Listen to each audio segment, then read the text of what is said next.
இது மகிமை நேரம். மகிமை டிவி நேயர்களை அன்புடன் வாழ்த்துகிறேன். மகிமை நேர நிகழ்ச்சிக்கு உங்களை அன்புடன் வரவேற்கிறேன். நாம் தொடர்ந்து தேவ ஆலயம் என்ற தலைப்பின் கீழே தியானித்து வருகிறோம். ஆலயம் தேவன் வாசம் செய்யும் இடம். நம் எல்லாரும் வாரத்திற்கு ஒரு முறை இந்த ஓய்வு நாளிலே ஆலயத்துக்கு செல்வதுண்டு. நம்மளுடைய ஆலய வாஞ்சை, ஆண்டவரோடு நாம் எவ்வாறு இருக்க வேண்டும், ஆலயத்திலே கர்த்தர் இருக்கிறார், அவர் வாசம் செய்கிறார் என்ற அனுபவம் நமக்கு வேண்டும். அதை நாம் ஒவ்வொரு நாளும் நம்மளுடைய வாழ்க்கையிலே அதை பிரதிபலிக்க வேண்டும். ஆலயத்தை ஒரு நாளும் விட்டு விடாதபடி ஆலய வாஞ்சை நமக்கு வேண்டும் என்று சொல்லி கர்த்தர் விரும்புகிறார்.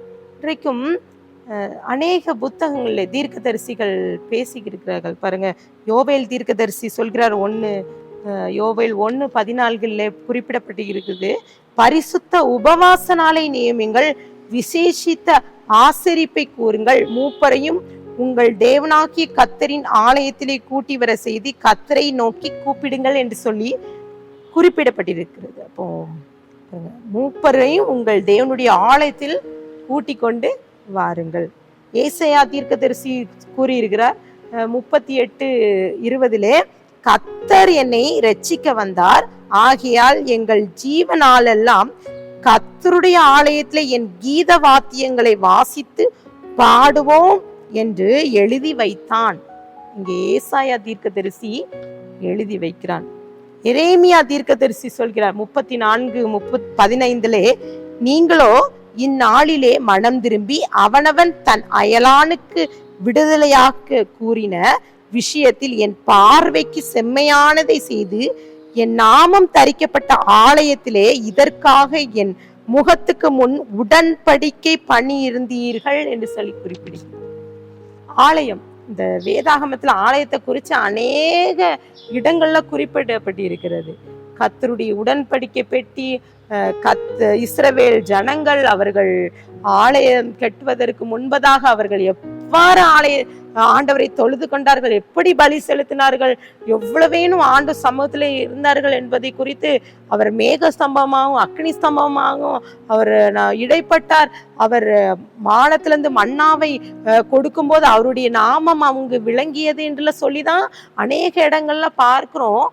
ஆலயத்துல அப்படி ஒரு ஆசீர்வாதம் இருக்கிறார். தேவ ஆலயத்துல கர்த்தர் வாசம் செய்கிறார், அவர் நமக்கு நன்மையான தருகிறார் என்பதை குறித்து ஒரு அற்புதமான ஒரு சம்பவத்தை வேதாகமத்திலே குறிப்பிடப்பட்டிருக்கிறார். அப்போஸ்தலர் அந்த புத்தகத்திலே திருப்பி கொண்டால் அதிலே அப்போஸ்தலர் 3ஆம் அதிகாரம் 1-2 அதிகாரம் வரை வாசித்து பார்த்தீங்கன்னா, ஜெப வேளையாகிய 9ஆம் மணி நேரத்திலே பேதுருவும் யோவானும் தேவாலயத்துக்கு போனாங்க.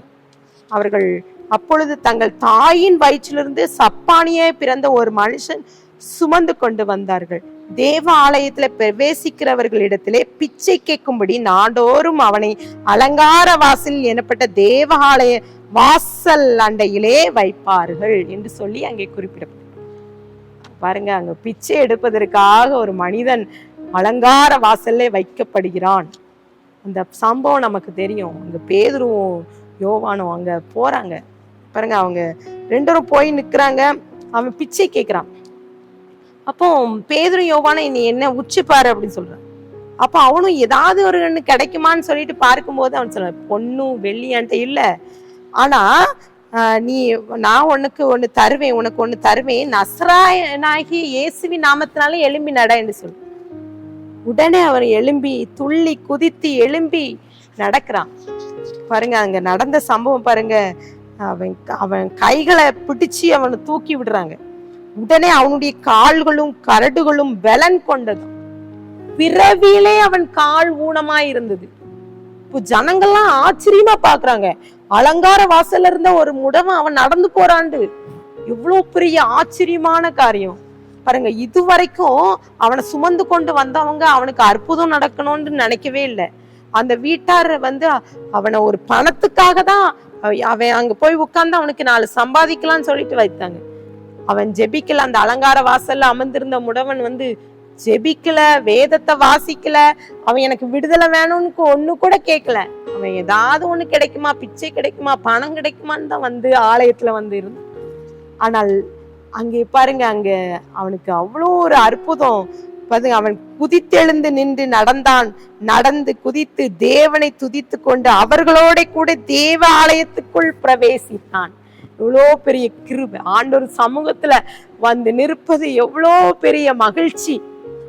அவ்வளோ ஒரு மகிழ்ச்சியை அந்த முடவன் பெற்று கொண்டான். இன்றைக்கும் கூட அந்த வார்த்தையை கேட்டுக்கொண்டிருக்கிற நீங்களும் கூட இந்த கர்த்தர் இப்படி ஒரு அற்புதம் செய்வாரா என்று கூட கேள்வி கேட்டுக்கலாம். கர்த்தர் இயற்கைக்கு அப்பாற்பட்ட அதிசயங்களை செய்கின்ற தேவன். அவர் நம்மை குணமாக்குகிறவர். ஒருவேளை இன்றைக்கு வார்த்தையை கேட்டுக்கொண்டிருக்கிற உங்களுக்கு கூட ஏதோ ஒரு பலவீனத்தோடு இருக்கலாம், ஆலயத்துக்கு செல்ல முடியாத பலவீனத்தோடு இருக்கலாம். இங்கே பேதுரு சொன்னான், இயேசுவின் நாமத்தினாலே, பாருங்க, இயேசுவின் நாமத்தினால் நீங்க கேட்ட எல்லாத்துக்கும் விடுதலை உண்டு. பாருங்க, அங்க பாருங்க, அப்போஸ்தலர் 3:9-10 போடப்பட்டிருக்கு. அவன் நடக்கிறதையும் தேவனை துதிக்கிறதையும் ஜனங்கள் எல்லாரும் கண்டு தேவாலயத்தின் அலங்கார வாசலிலே பிச்சை கேட்டு உட்கார்ந்திருக்கிறவன் இவன் தான் என்று அறிந்து அவனுக்கு சம்பவித்ததை குறித்து மிகவும் ஆச்சரியப்பட்டு பிரமித்தார்கள். இன்றைக்கும் கூட உங்களுடைய வாழ்க்கையிலும் நடக்கிற அற்புதத்தை பார்த்து கர்த்தர் செய்கிற வல்லமையை எல்லாரும் பார்த்து ஆச்சரியப்பட்டு பிரமிப்பார்கள். எத்தனை பேர் விசுவாசிக்கிறீங்க? இந்த மனிதனுக்கு செய்த அற்புதத்தை போன்று கர்த்தர் உங்களுக்கு அற்புதத்தை செய்ய வல்லவராய் இருக்கிறார். பாருங்க, எருசலேம் ஆலயத்துல 12 வாசல் இருக்கு. பாருங்க, அந்த வழியா ஆண்டவர் எத்தனை முறை நடந்து சென்றிருப்பாரு. இந்த முடவனுக்கு அங்க போடப்பட்டிருக்கிறது 4ஆம் அதிகாரத்துல போடப்பட்டிருக்கு, அவனுக்கு 40 வயதுக்கு அதிகப்பட்டவன் என்று போடப்பட்டிருக்கு. அப்ப அந்த அலங்கார வாசல்ல தேவன் அங்க போயிட்டு வந்திருப்பாங்கன்னு.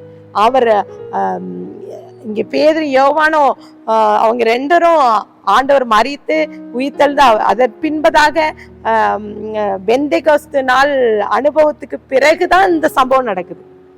அப்போ பெந்தேகோஸ்து நாள்ல பேதுரு பேசும்போது 3000 பேர் ரட்சிக்கப்பட்டாங்க. இந்த சம்பவம் நடந்த பின்பதாக எல்லாரும் ஓடி வராங்க. சாலமோன் மண்டபத்துக்கு ஓடி வந்து பேதுரு பேசுறத பார்த்து அன்றைக்கு மட்டும் 5000 பேர் ரட்சிக்கப்பட்டார்கள். பிரியமானவர்களை, இன்றைக்கும் ஆலயத்தை நாம் எவ்வளவேனும் நேசிக்கிறோம். எத்தனை பேர் ஆலயத்தை நேசிக்கிற விரும்புறோம்? ஆலய ஆராதனையா எவ்வளோ ஆர்வமாக செல்வோம். சிலர் பாத்தீங்கன்னா வயதானவர்கள் தான், பாருங்க, முதல் மணிக்கே செல்ல வேண்டும் என்று சொல்லுவாங்க. உற்சாகம், அவ்வளோ வாஞ்ச. பாருங்க, நம்ம நினைக்கிறோம் நம்ம பிள்ளைகள் நம்மெல்லாம் இப்போ இவ்வளோ மகிமையா ஆண்டவர் நம்மை ஆசீர்வதித்திருக்கிறார் என்பதற்காக நம்மளுடைய முன்னோர்களுடைய ஆர்வம், விருப்பம். அவர்கள் ஆலயத்தை நேசிச்சாங்க. எத்தனை பேர் இந்த வார்த்தையை கேட்டு கொண்டிருக்கிற நீங்க ஆலயத்தை நேசிக்கிறீங்க? இதுவரைக்கும் நீங்க ஆலய வாஞ்சை இல்லாம இருந்திருக்கலாம், ஆலயத்தை ஒரு பெரிதாக நினைக்காம இருந்திருக்கலாம். இன்னைக்கு கர்த்தர் நம்மளோடு பேசுகிறார். ஆலயத்தை நேசிங்க, ஆலய காரியத்துக்கு முன்பதாக வந்து நில்லுங்க. பாத்தீங்கன்னா வரிசையா இன்னைக்கு இந்த வாரம் முழுவதும் தாவீது, சாலமோன், செருபாபேல், எசேக்கியேல், அன்னாள், இன்னும் அலங்கார வாசல்ல இந்த முடவன், இப்படி கர்த்தர் அநேக ஆலயத்துக்கு வந்த அற்புதத்தை ஆலயத்தின் மூலமாக அநேக காரியங்களை நம்ம கற்றுக்கொண்டோம். இன்றைக்கும் நீங்க ஆலயத்துக்கு வரும்போது கர்த்தர் உங்களை அளவில்லாமல் ஆசீர்வதிப்பார். கண்களை மூடி ஜெபிக்கலாம். அன்பின் பிதாவே, உம்மை ஸ்தோத்திரிக்கிறோம். இந்த நாளிலும் எங்களோடு பேசியிருக்கீங்க. எங்களுக்கு அந்த ஆலய வாஞ்சியை கொடுங்க. இந்த அலங்கார வாசல்ல இருந்த இந்த முடவனை நீங்க அவனை ஆலயத்துக்குள்ளாக வந்து அவனை கண்டு அநேகர் ரட்சிக்கும்படியாக செய்தது போல இன்றைக்கு இந்த வார்த்தையை கேட்டு கொண்டிருக்கிற எல்லாத்தையும் ஆசீர்வதிங்க. உம்முடைய நாம மகிமைப்படட்டும். நீங்க செய்த அற்புதத்தை அநேகர் ஆச்சரியப்பட்டு சப்பா உண்மை மகிமைப்படுத்த கிருபை தாங்க. துதிக்கான மகிமை எல்லாம் நமக்கு ஏறிடிக்கிறோம். மீட்பர் மூலம் கேட்கிற பிதாவே, ஆமென்.